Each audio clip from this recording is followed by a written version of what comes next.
Le grand dialogue. Le grand dialogue de l'émission de débat du studio Tamani sur votre radio. Le grand dialogue. Avec le déclenchement du conflit au nord du Mali en 2012, les écoles ont été les premières affectées. La dégradation de la crise a entraîné le déplacement d'une masse importante de population et la fermeture de facto des écoles. Et même les comités de gestion scolaire peinent à fonctionner normalement. Nos invités pour débattre du sujet, Modibo Traoré, directeur du centre d'animation pédagogique de Nyono, Seydou Togo, président du comité de gestion scolaire de Coporopin, premier cycle à Cap-Koro, Victorien Dakono, maire chargé d'éducation de la commune rurale de Diabali, Lassana Aruna Fofana, représentant de Ceprocide. Je suis Fatmata Togola. Le grand dialogue. Bonsoir et bienvenue au Grand Dialogue. Nous ouvrons les débats avec vous, Monsieur Traoré. Pour commencer, tout d'abord, qu'est-ce qu'un comité de gestion scolaire? Merci, Madame Togola. Un comité de gestion scolaire est une structure rattachée aux collectivités territoriales et qui a pour objet la gestion des établissements scolaires. Dans le cadre de la décentralisation, le Mali, dans sa politique éducative, a souhaité mettre en place un organe au nom des collectivités territoriales pour mieux gérer l'espace scolaire. Voilà ce que je peux vous dire d'introduction, c'est qu'un comité de gestion scolaire. Alors, Monsieur Togo, en tant que président du comité de gestion scolaire de Coporopin, premier cycle à Cap de Koro, qu'avez-vous ajouté aux propos de Monsieur Traoré concernant les comités de gestion scolaire? Merci, madame. Ce que le DCAP vient de dire, ce n'est que ça. Le comité de gestion scolaire, c'est une structure qui est mise en place par la mairie pour gérer l'administration des affaires courantes de l'école. D'accord. Et vous, Monsieur Dakono? Ok, merci bien, madame, pour l'opportunité que vous m'offrez pour m'exprimer par rapport à ce sujet. Effectivement, le comité de gestion scolaire, c'est la main des collectivités au sein de l'école. Elle est là, elle sert de lien entre l'école et les collectivités territoriales, et elle est élue démocratiquement. Le comité de gestion compte 14 membres.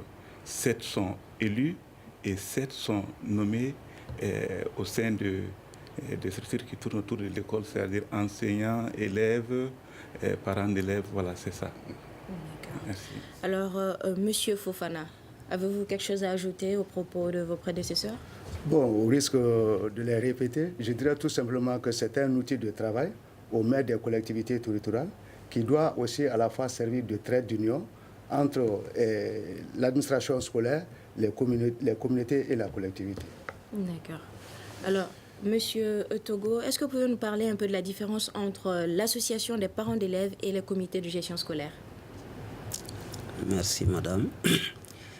Le comité de gestion s'occupe des affaires de l'école.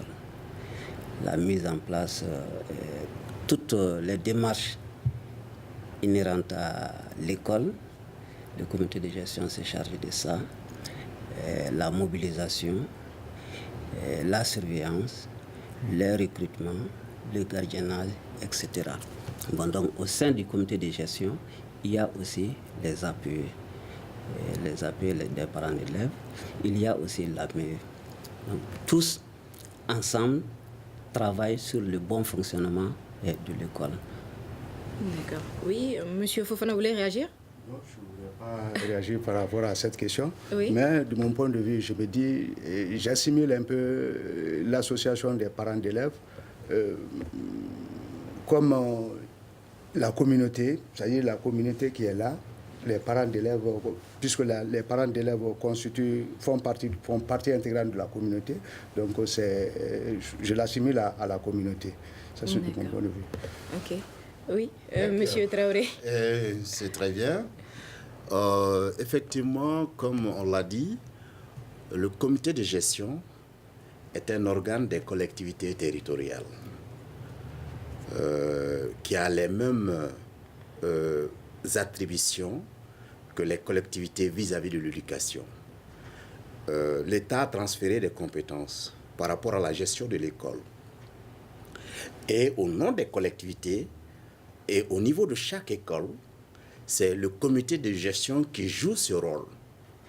Donc, ce qui fait qu'aujourd'hui, l'école tourne autour du comité de gestion.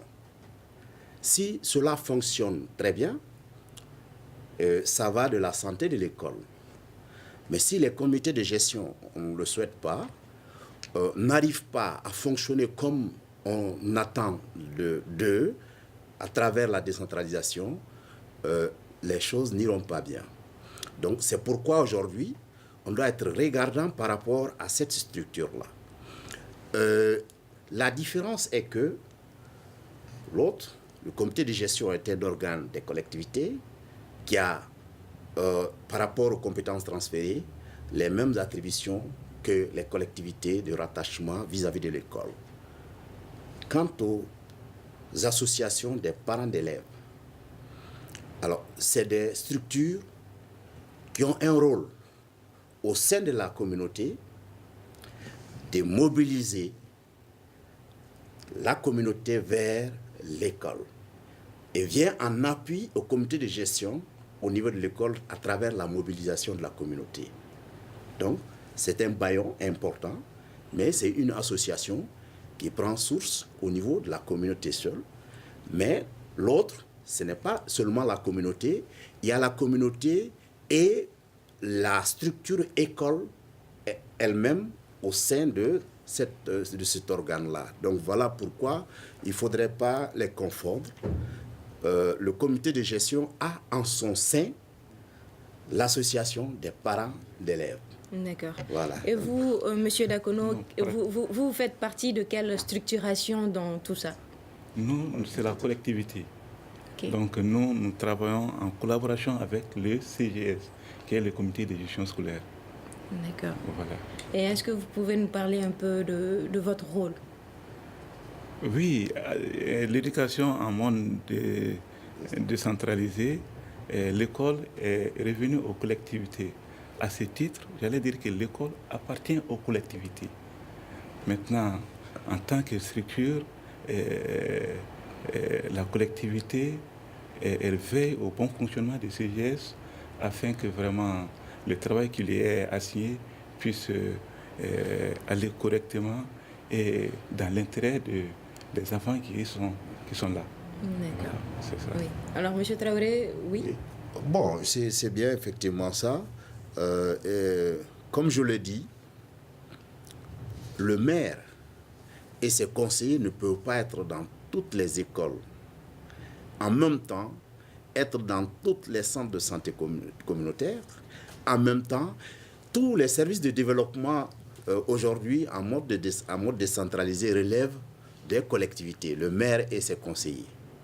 Alors donc, il faut trouver des outils de travail qui pourront valablement représenter le maire et ses conseillers au niveau de chaque structure. Voilà pourquoi le comité de gestion qui est là est rattaché à la collectivité de son ressort à travers une convention.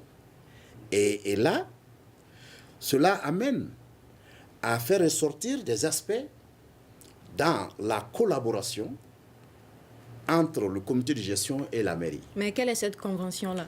Il y a une convention qui engage, parce qu'il y a un engagement, des engagements par rapport au travail que le comité de gestion doit faire sous la responsabilité de la collectivité de rattachement. Et là, cet engagement est écrit, paraphé de tous les côtés, et ce qui permet de suivre le travail du comité de gestion et de l'accompagner au niveau des établissements. Voilà pourquoi un maire chargé de l'éducation au sein d'une commission éducative au niveau de chaque collectivité veille sur le fonctionnement de l'école à travers les rapports mensuels que les comités de gestion doivent adresser au maire à la fin de chaque mois. D'accord. Ce qui dénote de sa fonctionnalité. Okay. Chaque comité de gestion doit tenir réglementairement une réunion chaque fin du mois. Alors, je vous renvoie cette question-là, M. Fofana. Est-ce que ces réunions-là sont respectées, comme M. Traoré le dit?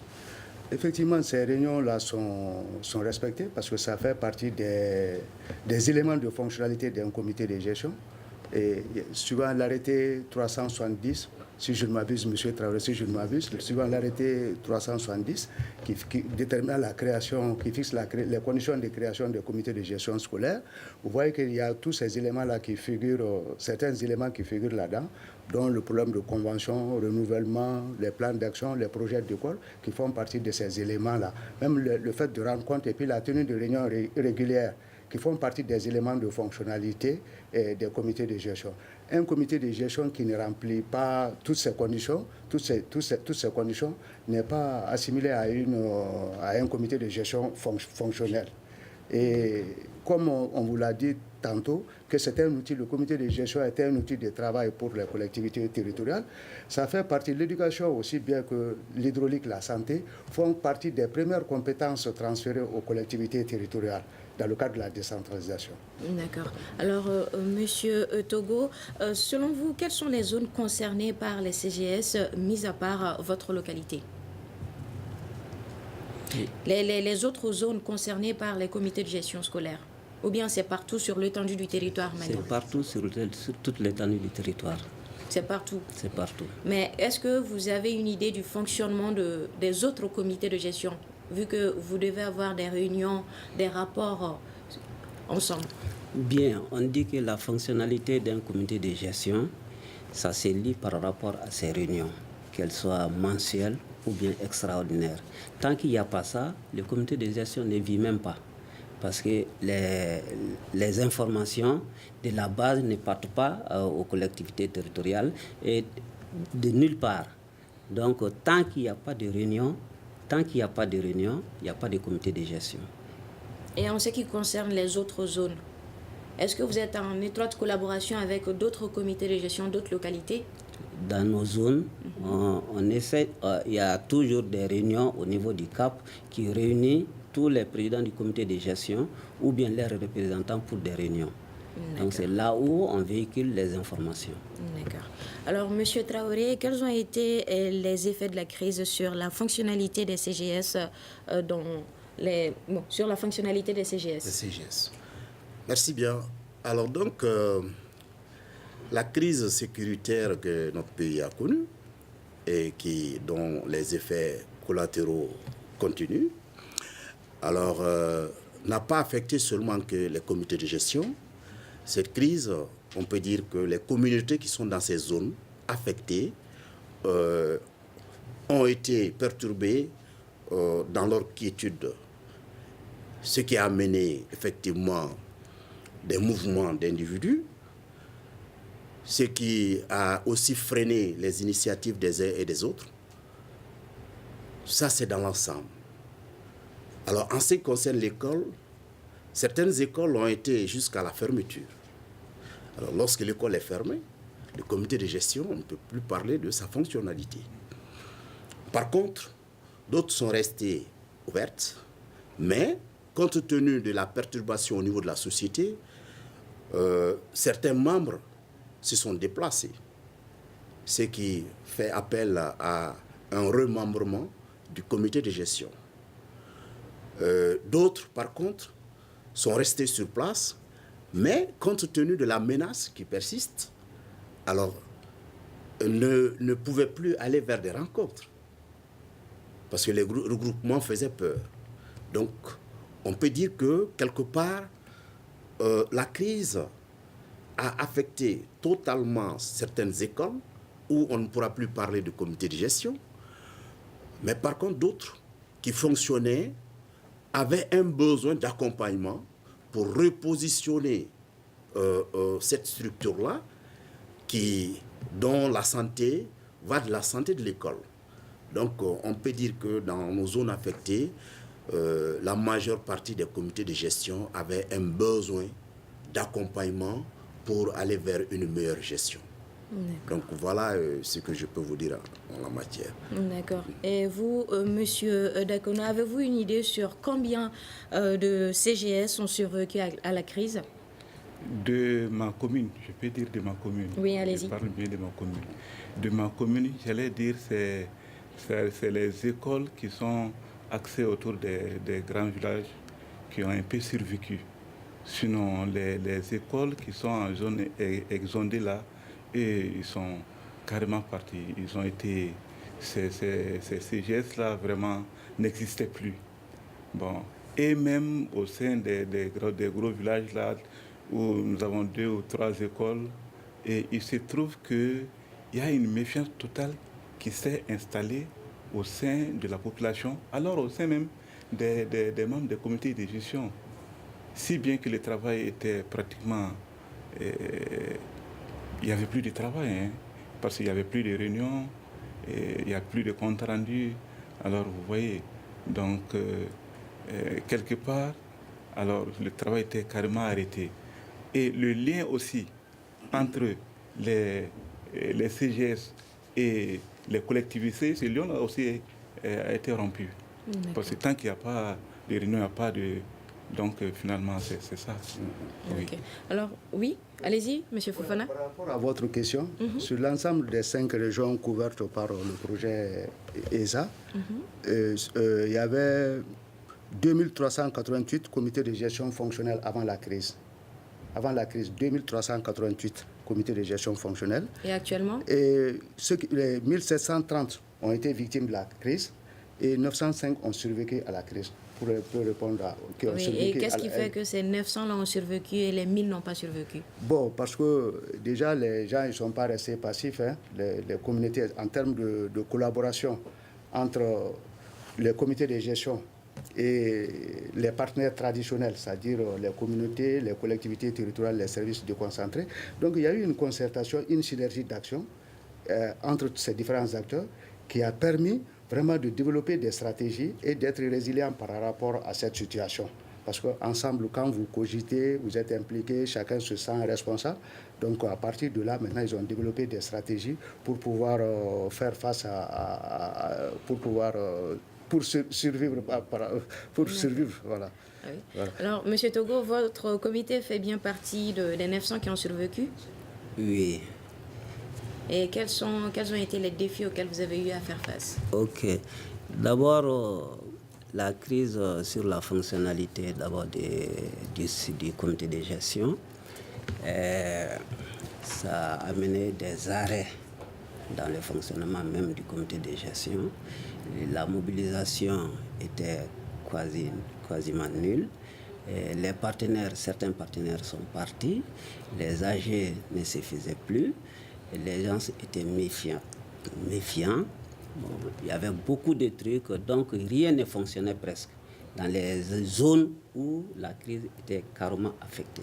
Maintenant, dans les zones où la crise était partiellement affectée, bon, les gens étaient méfiants, mais ils se méfiaient des réunions. Donc, avec l'arrivée... Pourquoi ils se méfiaient des réunions? Oui, pour ne pas être victime. Donc, avec l'arrivée de certains partenaires qui sont venus sensibiliser, redynamiser le comité de gestion, donc il y a eu un départ de plus en plus. C'est comme ça que certains comités de gestion, aujourd'hui où nous sommes, sont excellents. D'accord. Et en ce qui concerne le financement? Le financement, les partenaires qui ont fui, ils sont partis. Mais il y a des partenaires qui sont revenus, qui sont venus et qui ont pris les comités de gestion en charge, qui ont pris les activités, toutes les activités presque du comité de gestion, que ce soit le projet d'école, que ce soit le plan d'action du comité de gestion. Ils ont pris en charge, ils ont financé et le comité de gestion a travaillé et les enseignants et au niveau du CAP et la communauté, tout le monde a bénéficié de ces avantages. Donc l'accompagnement que M. Traoré a mentionné a été pris en compte. Tout à fait. Dans cet aspect-là. Tout à fait. D'accord. Oui. D'accord. Donc, juste par rapport à la question toujours, oui. Vous dire qu'effectivement, les comités de gestion qui sont restés fonctionnels l'ont été par des accompagnements de certains acteurs. Alors, donc, avec la crise, effectivement, nous avons des partenaires qui ont songé venir en appui aux communautés qui manifestent le besoin d'être accompagnées. Et c'est pourquoi nous avons des ONG qui ont pu lever des fonds auprès des partenaires financiers pour venir accompagner les communautés qui souffrent de la crise. Et c'est ainsi que nous avons reçu, dans le cadre de l'urgence, certaines ONG venant pour intervenir auprès de la communauté. Mais c'est le lieu aussi de le dire.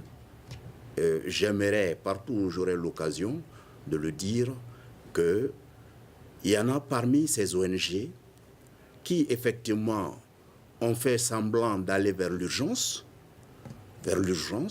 Quand vous dites ils ont fait semblant d'aller vers l'urgence, parce que lorsque les nécessités qui sont ceux-là, qui sont dans le feu de l'action et qui auraient souhaité avoir une solidarité tout autour d'eux, et auraient aimé recevoir l'aide et l'appui de l'extérieur, quand on monte des projets pour aller accompagner ceci et on reste en cours de chemin, c'est pourquoi je dis semblant.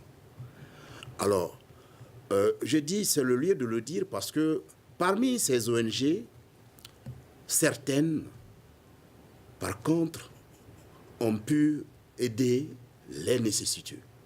Et je cite un exemple USAID ESA, qui, dans le feu de l'action, avait des agents de mobilisation communautaire parmi les communautés qui souffrent de la crise. Et du début du projet jusqu'à la fin du projet. Nous avons vu certains qui en avaient monté des projets, mais qui se sont arrêtés à mi-chemin, soit disant que les zones sont des zones rouges, nous ne pouvons pas y accéder parce que la menace est là. Si vous levez des ressources pour aller aider les nécessiteux, je pense que la décence voudrait qu'on aille jusqu'à eux.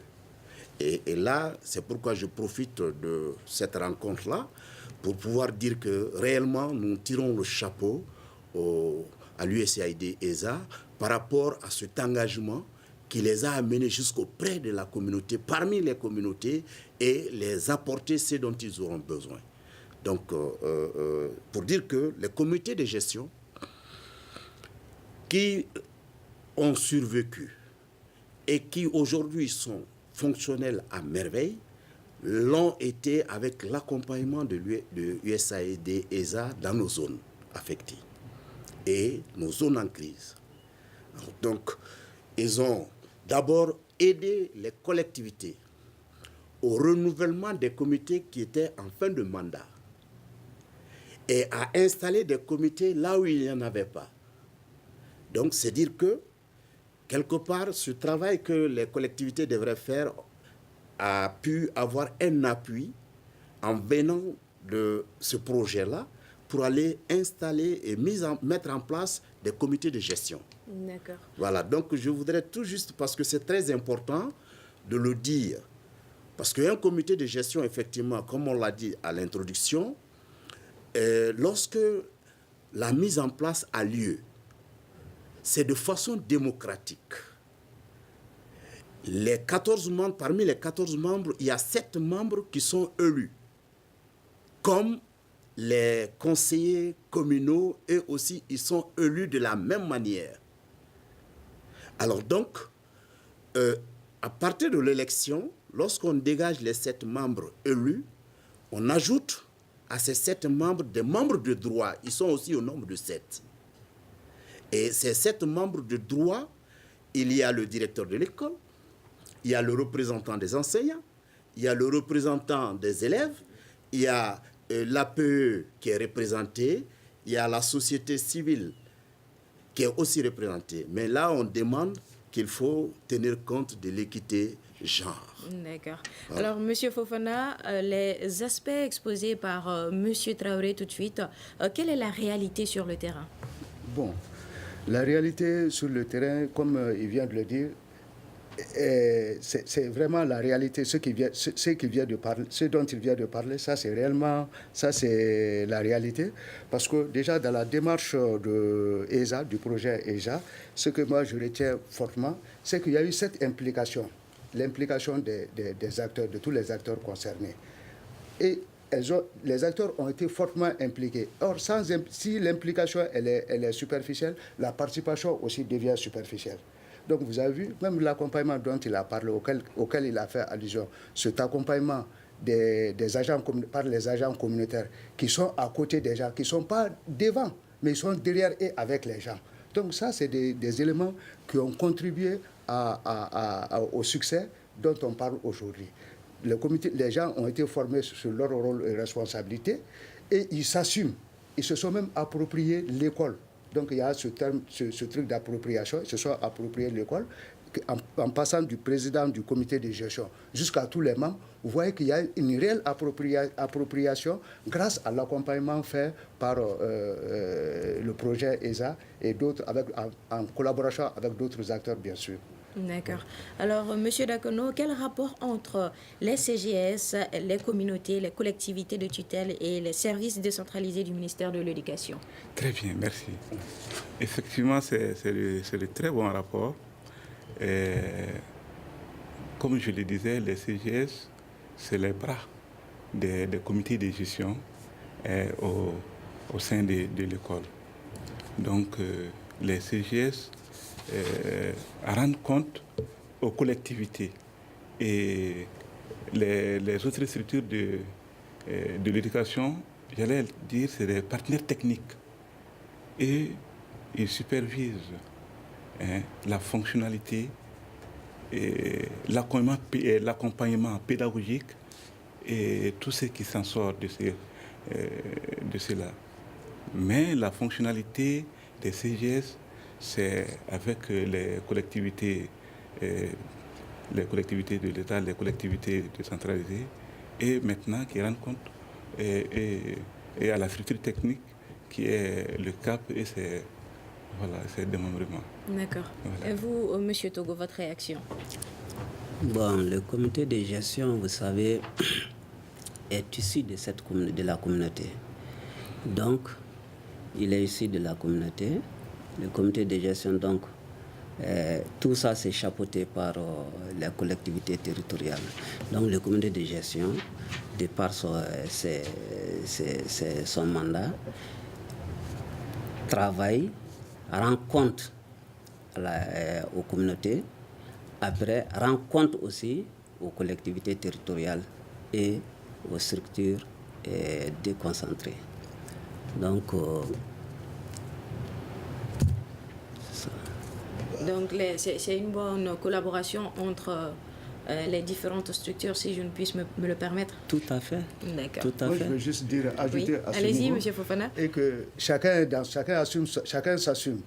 Quand vous prenez les services déconcentrés, surtout l'administration scolaire, les DCAP aussi bien que les directeurs d'école, c'est des fonctions d'appui conseil. Et ils s'exécutent par rapport à ça. Et la collectivité qui a délégué une partie de ses pouvoirs au comité de gestion, aussi elle s'assume. Donc quand vous déléguez quelque chose, parce que soit on ne peut pas le faire ou bien on ne veut pas le faire. Étant donné que ça a été délégué à ces gens, eux, ils sont obligés de rendre compte.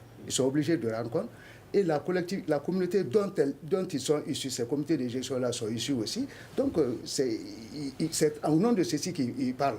Donc, ils sont obligés aussi ils doivent rendre compte à ceci. Donc, ce qui fait que chacun est dans son rôle et que c'est à eux maintenant de rendre compte. Le fait de rendre compte, c'est ce qui facilite un peu les bons rapports. Parce que quand vous rendez compte, et que vous communiquez, il n'y a pas de déficit de communication et que la communication se passe bien, il va de soi que les gens se comprennent. Et tout, même s'il y a des points de blocage, ces points de blocage sont le plus souvent élevés. Donc nous, ce que nous on a senti sur le terrain, c'est que vraiment, entre ces différents acteurs, vraiment, il y a une très bonne collaboration. Et chacun joue son rôle comme il le faut. D'accord.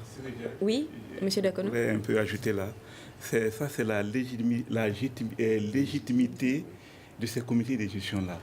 Parce que tous les comités de gestion qui ont été dans le cadre du projet USAID-ESA, et ils ont été installés à la présence du maire chargé et à la présence d'un conseiller du CAP. Et les 7 membres élus, l'élection se fait démocratiquement. Voilà, donc ça c'est très important. Et tant qu'il y a un bureau qui est légitimement reconnu, il y va de sa fonctionnalité et de sa crédibilité. D'accord. Oui, M. Traoré. Bien, merci. Bien. Alors, donc, je pense que les relations sont très bonnes. D'autant plus que, quelque part, le comité de gestion va servir de trait d'union entre l'école, les collectivités d'une part, l'école, les services techniques d'autre part. Lorsque les choses marchent normalement, vous trouverez que la communication s'installe entre ces différentes structures à travers l'accompagnement que, d'une part ou de l'autre, l'on fait à l'endroit de l'école. Les besoins qui seront exprimés au niveau de chaque comité de gestion à travers leur projet d'école, je vais faire une grande parenthèse pour dire que lorsque le comité de gestion est mis en place, au-delà de la convention qui la lie à la collectivité de rattachement, il y a le projet d'école qui est élaboré par le comité de gestion sur une durée de 3 ans. Le mandat du comité, c'est 3 ans. Donc sur cette durée de 3 ans, le comité de gestion élabore un projet d'école. Dans le projet d'école sont exprimées les intentions de développement de l'école. Pendant 3 ans. Pendant 3 ans. Ok. Alors donc, à l'intérieur de ces intentions, on développe ce qu'on veut entreprendre au niveau de l'école par rapport à son développement. Et lorsque cela est fait, soumis pour validation à la collectivité d'accueil et de rattachement, alors là, avant que la collectivité de rattachement ne se prononce, le service technique est regardant par rapport aux intentions pour aider à mieux structurer les besoins selon les capacités et les compétences au niveau de la collectivité. Donc, lorsque cela est retenu, ce projet est accompagné aussi d'un plan d'action qui est annuel. Qu'est-ce que nous voulons faire annuellement au niveau de notre établissement? Donc, il y a des actions qui sont dedans, des actions qui vont nécessiter souvent des accompagnements en termes de budget, des accompagnements en termes de connaissances, de compétences, pour accompagner la réalisation de ce plan d'action. Donc, pour l'exécution du plan d'action, la collectivité de rattachement est regardant par rapport au fonctionnement du comité de gestion, d'où relation étroite. Le service technique qui accompagne pour la mise en œuvre de ce plan d'action est regardant par rapport au contenu du même plan d'action. Donc, d'où relation étroite entre comité de gestion et collectivité de rattachement, service technique. Voilà en quelque sorte ce que je peux dire par rapport à ce point. Oui, M. Togo, allez-y. Juste pour ajouter un mot sur ce que le DECAP vient de le dire. Le comité de gestion, quand il fait son projet pour 3 ans, il fait une assemblée générale au niveau de la communauté et rend compte ce qu'il a eu à établir. Parce que dans le comité dans ce plan, il se peut que la communauté doit payer quelque chose. Donc, on les fait savoir que bon, voici ce que le comité de gestion a structuré pour 3 ans. Donc, voilà maintenant, on détaille et puis on les montre. Eux aussi, ils approuvent. Quand ils approuvent maintenant, on va maintenant à la mairie et la mairie regarde Et puis, si ça passe, ça passe. Si ça ne passe pas, la mairie aussi donne ses amendements. Après, quand tout est fini, on revient à la communauté, on dit qu'on fait une AG encore pour dire que voici le plan d'action, le projet du comité de gestion. Donc, si je comprends bien, à chaque étape du projet, il y a une restitution à la communauté. Il y a une restitution à la base. D'accord. Parce qu'ils sont toujours impliqués. C'est ça l'étroite collaboration entre le comité de gestion, la communauté, la mairie et les structures décentralisées. D'accord. Oui, M. Fofana? Non, c'est parfait ce qu'ils ont dit. D'accord. Alors, quelles sont les recommandations pour une fonctionnalité pérenne des CGS en situation d'urgence? Bon, je crois que en termes de recommandations, je crois qu'il faudrait commencer par un renforcement de capacité. Et quand je dis renforcement de capacité ici, il ne faut pas qu'on tombe un peu dans les mots à tarte, parce que sans contenu, moi je dis parce qu'on travaille sur du matériau humain et qu'on travaille sur du matériau humain qui est souvent renouvelé. Les comités de gestion, comme on vient de le dire, il y a un mandat pour un mandat de 3 ans. Souvent, il y a un remembrement, peut-être souvent même, il y a un renouvellement à 100%. Donc, il faudrait toujours essayer de renforcer les capacités de ces gens en termes de formation, sur la connaissance de leur rôle et responsabilités, droits et devoirs par rapport à ça, vraiment jusqu'à ce que les gens ils comprennent bien cet aspect-là. Donc, les membres du comité de gestion, un renforcement des capacités à ce niveau. Un deuxième niveau, c'est l'amélioration des infrastructures. Parce que vous venez d'entendre, il y a des écoles qui ont été détruites, des équipements qui ont été détruits. Bien vrai que les gens ont fait des efforts. Il y a des besoins qui sont là, qui sont à satisfaire. Donc, en termes d'amélioration, il faudrait aussi aller un peu dans ce sens-là. Un autre axe qu'on prévoit à ce niveau aussi, en termes de mobilisation des ressources, ne serait-ce que trouver des voies et moyens pour la création, la mise en place d'activités génératrices de revenus afin que les gens puissent mobiliser les cotisations.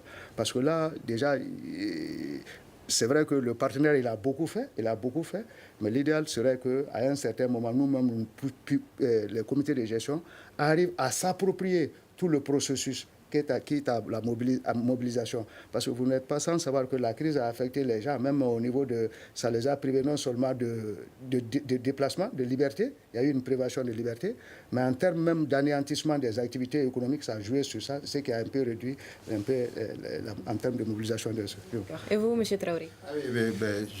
J'abonde dans le même sens en disant qu'effectivement, en termes de recommandations, par rapport à la pérennisation de ces comités de gestion, nous aurions souhaité que l'accompagnement ne fasse pas défaut, que du côté des collectivités, qu'on soit regardant par rapport à ces comités de gestion, sur le partenaire qui est venu et qui nous a donné un exemple que nous pourrions emboîter pour pouvoir continuer avec ces comités de gestion afin que nous ne retombions dans la situation de départ après le retrait du partenaire. Donc, du côté des collectivités, du côté des services techniques, il vaudrait mieux qu'on fasse tout pour accompagner ces comités de gestion allant vers une pérennisation des acquis de la collaboration. Et au-delà, nous aurions souhaité, ça c'est par rapport à une urgence, des partenaires sont venus. Mais l'État, dans sa conception, l'État, dans son fonctionnement, devrait avoir pris en compte cette dimension d'urgence pour accompagner, mettre en place des mécanismes qui feront que, éventuellement, lorsqu'on se trouve devant une telle situation, que l'État puisse venir au secours des nécessiteux. Je pense que cela aussi pourrait aider mieux le bon fonctionnement de ces comités de gestion. D'accord. Voilà. Et vous, M. Dakono? Oui, effectivement, nous allons tous aborder dans le même sens. Moi, je dis pour la pérennisation de ces actions-là, l'accompagnement, surtout en termes de renforcement des capacités. Le projet ESA, pratiquement, il a fait une formation pour le renforcement des capacités pour tous les bureaux qui ont été renouvelés. C'est très important. Je pense que c'est un acquis et qu'il faut consolider. L'accompagnement, j'allais dire, de l'État est nécessaire. Nous, en tant que collectivité, il faut reconnaître que les zones affectées, à présent, vivent des séquelles de la crise. À présent, il n'y a pas de recouvrement de taxes, il n'y a pas de recouvrement d'impôts. Or, ce sont là les moyens financiers de ces collectivités-là. Les écoles étant maintenant en mode décentralisé et revenues aux collectivités, des fois, les collectivités ont des problèmes vraiment à subvenir aux besoins de ces écoles-là. Le projet, il a beaucoup investi en kits, en matériel wash et en équipement, en clôture, tout. Mais ça ne doit pas rester là. Vraiment, nous sollicitons quand même que l'État fasse un pas pour vraiment que l'État soit un peu regardant quand même par rapport à ces zones vraiment qui sont toujours et qui vivent toujours les séquelles de cette crise-là. D'accord. Et vous, M. Togo, pour atteindre vos objectifs, qu'est-ce que vous attendez concrètement? Concrètement, d'abord, par rapport à la pérennisation de ces acquis, moi, je vous avoue que le projet USAID ESA a tout fait et dans ma localité, toute la communauté, sans exception, tous les acteurs sont partants. Tous sans exception. La preuve en est que la dernière réunion qu'on a eu à faire, le projet ESA était présent. C'était par rapport au projet d'urgence. Ils ont eu à financer un projet d'urgence chez nous. Nous, on a pris sur les catastrophes naturelles. Il se peut, on ne le souhaite pas, que les catastrophes naturelles surviennent un jour dans nos communautés, au sein de l'école. Donc on a pris une inondation et le projet ESA a eu à financer ça jusqu'à la concurrence de 1 million et quelques. Donc la communauté était venue, le projet a envoyé ses agents, ils sont venus faire le constat, tout le monde était émerveillé. Donc ça, déjà, ils sont d'accord pour la pérennisation même des acquis du projet ESA. D'accord. Mais mis à part les pérennisations, qu'est-ce que vous voulez qu'on change ou bien qu'est-ce que vous voulez apporter de nouveau? Apporter de nouveau, c'est continuer ce qu'on a eu, ce que nous avons acquis. Continuer, améliorer davantage que... Nous souhaitons à ce que le projet revienne. D'ailleurs, la communauté l'a dit. Ils ont dit que même si le projet va, que le projet revienne pour soutenir les enfants en cantine scolaire. Ils ont même dit ça à la réunion, en cantine scolaire. Donc, ils sont prêts parce qu'ils étaient très contents. D'accord. Oui, M. Fofana, avant de boucler ce débat. Oui, je voudrais juste... Oui. Ça, réellement, parce que nous, on ne pourra pas tout dire ici, mais quand même, je pense qu'aujourd'hui, il faudrait que les uns et les autres s'approprient d'un fait. Nous sommes aujourd'hui à l'heure de la décentralisation, chose irréversible. Alors donc, aujourd'hui, l'école est revenue en nous. C'est notre propriété maintenant. C'est à nous de prendre toutes les dispositions pour que ça fonctionne. Bien vrai qu'on peut demander de l'aide, mais il faudrait compter d'abord sur soi. Je pense que déjà les compétences ont été mises à la disposition des comités de gestion, leur permettant de mieux gérer. Donc, ces compétences qu'ils les utilisent au sein de la communauté d'abord pour aller de l'avant. Ne pas toujours compter sur l'aide extérieure. Alors donc, moi je pense que si des tribunes comme ça peuvent se multiplier, ça nous permet de communiquer directement avec le grand public pour leur dire que nous sommes dans une nouvelle logique Et cette logique, c'est la décentralisation qu'on s'en approprie. D'accord. Merci beaucoup. Et cela me fait à ce débat. Malheureusement, le temps nous fait défaut. Un grand merci à nos invités. Modibo Traoré, directeur du Centre d'animation pédagogique de Nyono. Sédou Togo, président du comité de gestion scolaire de Coporopin, premier cycle à Cap de Koro. Victorien Dakono, maire chargé d'éducation de la commune rurale de Diabali. Lassana Aruna Fofana, représentant de CEPRO-SIDA. Ce débat était une collaboration entre le Studio Tamani et le programme d'engagement civique de l'USAID. C'était une présentation de Fatmata Togola, la mise en onde de Mamadi Keita. La régie doit être assurée par Gagny Kanté. C'est une réalisation et une coordination de la rédaction en chef de Studio Tamani. Le grand dialogue. Le grand dialogue de l'émission de débat du Studio Tamani sur votre radio.